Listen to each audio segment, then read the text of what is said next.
Oh, how y'all doing? So I was watching CNN, and the Tulsa, Oklahoma survivors of that massacre, which was 102 years ago, were denied reparations. This racist but hating place.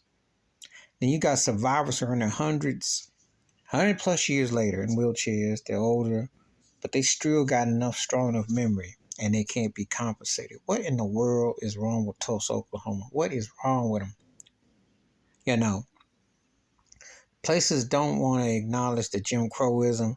They try to downplay, whitewash, don't want to. This is what happens when you have politicians who say, we don't want to talk about war, we want to talk about this. But these people are living embodiment of what they saw 100 years ago. See, one of the problems with these politicians and why people are, well, I'm going to say it like this. This is why I don't vote at all, and I refuse to. Because people who grew up in those times are being told by these politicians and through the school system and institutionalized systematic racism over here in America with 3Ks that we're going to act like it never happened. How do you tell somebody who's a fully grown person of a certain age and time period that, oh yeah, you experienced Jim Crow with dogs running at you, burning crosses, breaking your windows, calling you N-word, being derogatory, you couldn't look at somebody white crossing the street, and you got to act like it never happened? That's mental illness. These people in Tulsa, Oklahoma, who were survivors of that massacre, there's three remaining, should be fully compensated as their family should be. People don't understand. We're not talking about a get rich quick situation. We're talking about something that has historical implications, because your lineage that gets passed down from generation to generation is impacted because those stories are relayed. You're taught to this day to drive and think while black, and the police is around, all these circumstances, those things are passed down like a recipe. Okay, this is real talk. This ain't no fabrication, no hype. There's no hype, but this is real. There are things that you do in accordance that are still passed down, because this country is far from, it's still very racist to the bone. And in places that they don't really care about you, where does any place in this country care about black folks? Because if they did, they'd have reparations. You can't have a Juneteenth celebration for 2 years and not acknowledge reparations.